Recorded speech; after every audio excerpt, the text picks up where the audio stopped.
Ողբերգություն Լոս Անջելեսում 73-ամյա Ռիմա Մանուչարյանը մահացել է, երբ նրան հարվածել ու փախուստի է դիմել սև Աուդիի վարորդը։ Տեղեկություն է պետք մեքենայի ու վարորդի մասին։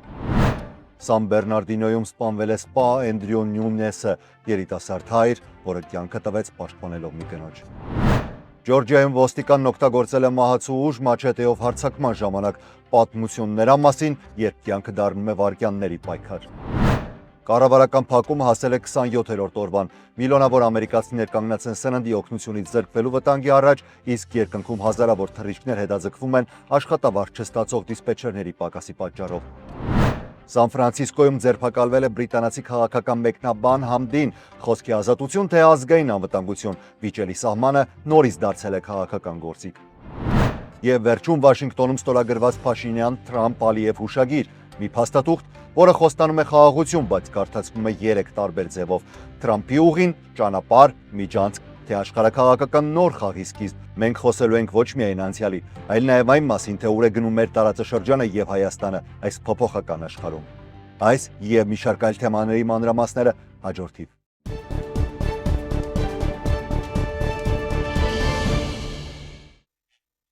Ողջույն բոլորին, շարունակում ենք աշխատանքը US Armedia YouTube-յան ալիքում, ներկայացնելով Միացյալ Նահանգների վերջին եւ ամենակարևոր իրադարձությունները։ Կանխավ շնորհակալություն եմ հայտնում բոլորիդ, ալիքին հետևելու, մեկնաբանություններով ջերմ խոսքեր գրելու ու դրական էմոցիան փոխանցելու համար։ Եթե մեզ դիտում եք առաջին անգամ, բաժանորդագրվեք ալիքին, դա մեզ համար ոչ միայն խրախուսանք է, այլև կարևոր նշան, որ մեր աշխատանքը հասնում է նպատակին։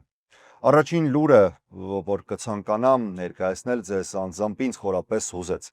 Երկար մտածեցի իմիջայլոց ներկայացնեմ այն թե ոչ, սակայն գիտակցեցի, երբ խոսքը վերաբերում է մարդկային վշտին եւ արդարության պահանջին, լռել չի կարելի։ Մեր նպատակը միայն պատմելն է, ոչ թե ցավը խորացնելը։ Գուցե մի փոքր մխիթարանք էլ փոխանցենք նրանց, ովքեր կորցրել են իրենց հարազատին, գտնելով արդեն մեղավորին։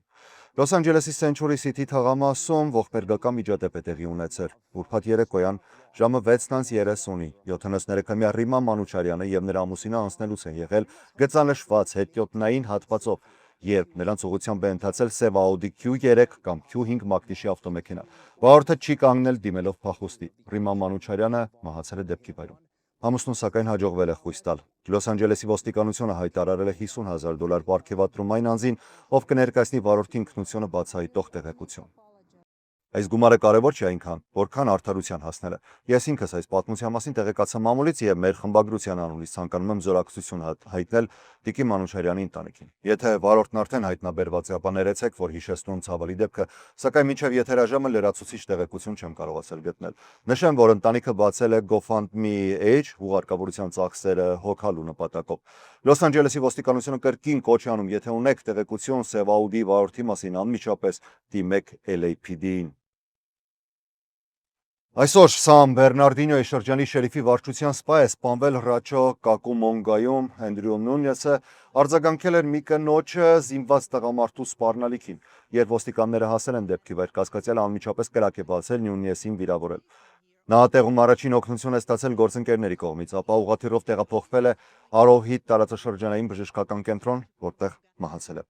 Էնդրյու Նյունեսը 6 տարի է, որ ծառայում էր շերիֆի վարչությունին, նա ամուսնացած էր, ուներ 2 տարեկան դուստր եւ ընտանիքը սպասում էր երկրորդ երեխային։ Նյունեսի եւ մյուսների ուղղությամբ կրակ բացելուց հետո կասկածյալը փախուստի է դիմել մոտոցիկլով, զարգացնելով 120 մղոն ժամանակություն։ Ոստիկանները հետապնդել են նրան երբեմն խուսափելով բախումներից։ Հետապնդումը ավարտվել է Կլեմոնտ քաղաքի մոտ, երբ սև գույնի սեդանի վարորդը ըստ պաշտոնական տվյալների ծառայությունից դուրս գտնվող սպա մեքենան ուղղել է կասկածյալի ուղու վրա, նրան կանգնեցնելու նպատակով կասկածյալը բախվել է, ընկել, ստանալով ծանր վնասվածքներ։ Վերջինիս ուղղաթիռով տեղափոխել են հիվանդանոց, որտեղ գտնվում է կայուն վիճակում։ Դեպքից հետո 210 մայրուղին փակվել էր մի քանի ժամով։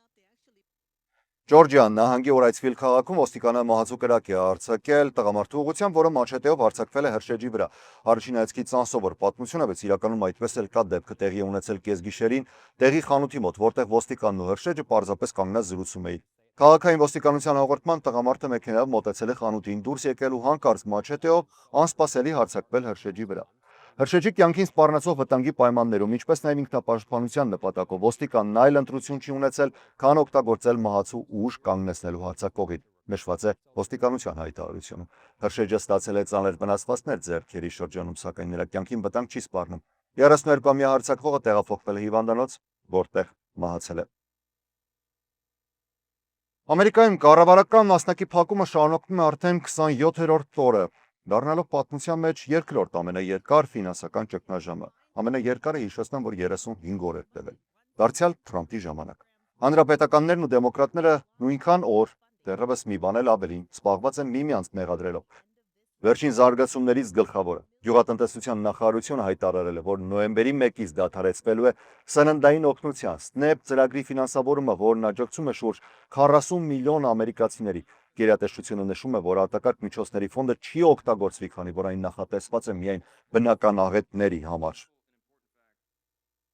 Խորհուրդ է տրվում այս պայմաններում դիմել սննդի բանկերին եւ ստանալ որոշակի սնունդ, մինչեւ որ կլուծվի կառավարության բացման երևի թե հարցը։ Այսօր, ինչպես նշեցի, 27-րդ օրն է փակման ու գրանցվել է շուրջ 3370 ուշացած եւ 118 չեղարկված թռիչք ամբողջ ժամանակում։ Դեռ 8700 թռիչք է ուշացումով հասել տեղ։ Այս դեպքերը գրանցվում են այն պատճառով, որ օդային վերահսկողների սակավություն կա։ Այս աշխատակիցները վաղը չեն ստանալու նաև իրենց առաջին լիարժեք աշխատավարձը։ Տրանսպորտի նախարար Շոն Դափին Fox News-ին հայտնել է, որ շատ դիսպեչերներ ստիպված են ապրել աշխատավարձից աշխատավարձ չունենալու բավարար միջոցներ անգամ վառելիքի կամ երեխաների խնամքի համար։ ԱՄՆ-ում օդային երթևեկության վերահսկողների պակասը առկա է դեռևս մինչև կառավարության փակումը, սակայն ընթացիկ փակումը խաթարում է նոր աշխատակիցների ընդունման եւ վերապատրաստման գործընթացները։ Դրանք պարզապես չեն գործում։ Նախարարը նաև կոչ է արել դիսպեչերներին չփորձել երկրորդ աշխատանք գտնել փակման ընթացքում, թեև նրանցից շատերը ուղղակի ճանապարհ չունեն, անհրաժեշտ են համարում, որ ընտանիքի ծախսերը հոգան։ Արդեն նշել էի, որ մի քանիսը դիմում են Uber, Lyft կամ DoorDash ծառայություններին գոնե մի փոքր գումար վաստակելու համար։ ԱՄՆ ներգաղթի մաքսային ծառայության աշխատակիցները Սան Ֆրանցիսկոյի միջազգային օդանավակայանում ձերբակալել են բրիտանացի քաղաքական մեկնաբան Սամի Հանդիին, որը ավելի հայտնի է մերձավոր արևելքի հարցերով քննադատական հայտարարություններով։ ԱՄՆ ներքին անվտանգության վարչության աղբյուրների փոխանցմամբ Համդիի վիզան չեղարկվել է հոկտեմբերի 24-ին, իսկ ձերբակալությունը կատարվել է այսօր։ Համդին, որը մահմեդական է եւ մենեջերը The International Interest վերլուծական կենտրոնում, վերջին շաբաթներին շրջագայում էր Միացյալ Նահանգներում ելույթ ունենալով մի շարք միջոցառումներում։ Նա շաբաթ օրը մասնակցել էր ամերիկյան իսլամական հարաբերությունների խորհրդի տարեկան գալային Սակրամենտոյում։ Ամերիկյան կողմը պնդում է, որ Համդին խախտել է վիզայի պայմանները եւ որ Միացյալ Նահանգները պարտավոր չէ տարածքում հյուրընկալել օտարերկրացիների, որոնք աջակցում են ահաբեկչությանը կամ սպառնալիք են ստեղծում ամերիկացիների անվտանգության համար։ Քննադատները ներառյալ մի շարք իրավապաշտպան կազմակերպություններ այս քայլը որակել են որպես խոսքի ազատության սահմանափակում, որը տարածվում է ոչ միայն ԱՄՆ քաղաքացիների, այլ նաև բոլոր անձանց վրա, ովքեր գտնվում են երկրի տարածքում։ Բրիտանիայի արտաքին գործերի նախարարությունը հաստատել է, որ կապի մեջ է Համդիի ընտանիքի եւ ամերիկյան իշխանությունների հետ։ Նախքան շարունակել է Պարքսեմ համարում եւս մեկ անգամ շնորհակալություն հայտնել մեր գործընկերներին Gerry's Mom's Bakery, Ասատրյանց ռեստորան եւ Պոզանյան Meat and Liquor Market։ Շնորհակալ եմ ձեզ մեզ աջակցելու համար եւ մեր կողքին լինելու համար ամենակարևորը։ Այն պահից, երբ Վաշինգտոնում Փաշինյան-Թրամփ-Ալիև եռակողմ հանդիպումը ավարտվեց համատեղ հռչակագրի ստորագրմամբ, Հարավային Կովկասում խաղաղության գործընթացի նոր գլուխ բացվեց, բայց ինչպես հաճախ է լինում մեր տարածաշրջանում, նման դեպքերը դառնում են տարընկալման աղբյուր։ Բոլորը կարդում են նույն փաստաթուղթը, նույն բառերը, բայց հասկանում են տարբեր ձևով։ Թրամփը խոսում է տարանցիկ գոտու, Երևանը ճանապարհի, Բաքուն Միջանցքի։ Ճանապարհը կստանա նոր անուն Trip կամ կարճ ասած Թրամփի ուղի, բայց իսկ ինչ է իրականում գրված այդ հռչակագրում եւ ինչ վտանգներ կամ հնարավորություններ է այն ստեղծում Հայաստանի համար։ Այս մասին փորձել է հասկանալ մեր գործընկերը Հայաստանից ու այն սիրով ներկայացնում ենք ձեր դատին։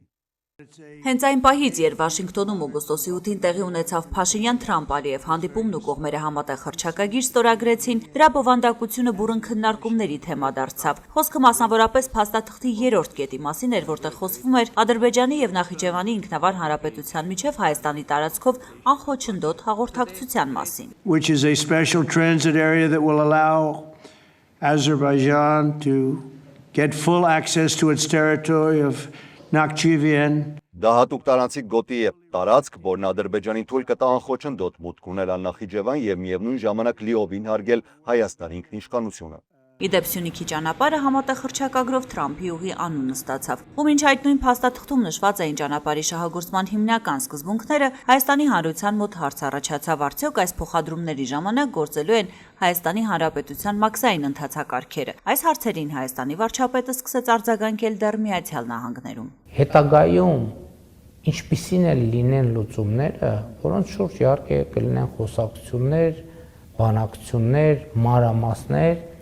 դրանք պետք է տեղավորվեն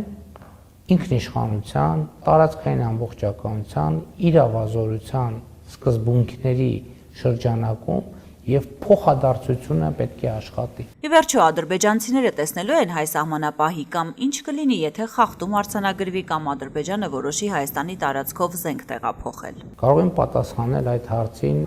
եւ հնչի հարց։ Իսկ հորդառատ անձրևի դեպքում ինչպիսին է լինելու։ Կարող են պատասխանել այդ հարցին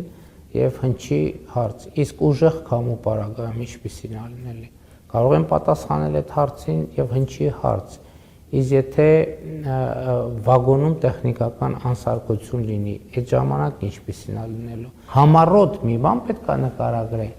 որից բխեն պատասխանները բոլոր հնարավոր իրավիճակներում։ Ու չնայած Փաշինյանի այն պնդումներին, թե խոսքը ճանապարհի եւ ոչ միջանցքի մասին է եւ հիմնական սկզբունքներն էլ հստակեցված են, Բաքուն չհրաժարվեց իր ձևակերպումներից։ Ադրբեջանի նախագահը Վաշինգտոնի հանդիպման առանցքային ձեռքբերումը թյուրքալեզու երկրների ղեկավարների հետ հանդիպմանը համարեց, այսպես ասած, Զանգեզուրի միջանցքի բացումը։ Զանգեզուրի միջանցքը մեծ նշանակություն ունի որպես տրանսպորտային զարկերակ եւ երկրորդ երթուղի, ինչպես միջին միջանցքի, այնպես էլ հյուսիս-հարավ միջանցքի շրջանակներում։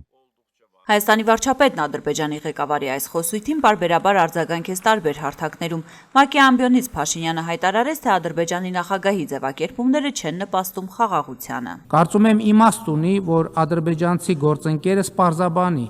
թե ինչ նկատի ունի այդ արտահայտությունը օգտագործելով, որովհետև հայաստանյան իրականության մեջ դա ընկալվում է որպես տարածքային պահանջ Հայաստանից եւ կոնֆլիկտային խոսույթի հետ է ասոցացվում։ Ավելի կոշտ բառամթերք Փաշինյանն օգտագործեց Եվրոպայի խորհրդի խորհրդարանական վեհաժողովի դահլիճում, երբ պատասխանում էր եվրոպացի падգամավորների հարցերին։ Դուք օգտագործում եք Զանգեզուրի միջանցք արտահայտությունը։ Որտեղից այդ արտահայտությունը ձեզ։ Որտեղ եք կարդացել այդ արտահայտության մասին։ Նման արտահայտություն չկա, չի եղել եւ համոզված եղեք չի լինի Հայաստան-Ադրբեջան համաձայնեցված որևէ փաստաթղթում։ Իդեպ Կոպենհագենում կայացած հանդիպման ընթացքում Հայաստանի եւ Ադրբեջանի ղեկավարները խոսել են այդ մասին եւ Փաշինյանի խոսնակի ձևակերպմամբ Հայաստանը վերահաստատել է, որ Ադրբեջանի նախագահի տվյալ խոսույթը որևէ կերպ չի կարող առնչվել Հայաստանի տարածքին եւ որ թրիփից բացի այլ նախագիծ այստեղ չի կարող իրականացվել։ Վերջերս էլ Ադրբեջանը որոշեց թույլ տալ Ղազախստանից իր տարածքով ցորեններ կրել Հայաստան, այսպիսով վերացնելով տարանցման սահմանափակումները։ Ու մինչ հանրությունը քննարկում էր լավ է թե վատ, որ ցորենը Հայաստան է հասնելու Ադրբեջանով կամ ինչ կարժենա այդ քայլը Հայաստանի համար, Փաշինյանը ողջունեց Ադրբեջանի նախագահի այդ որոշումը։ Սա չափազանց կարևոր հայտարարություն է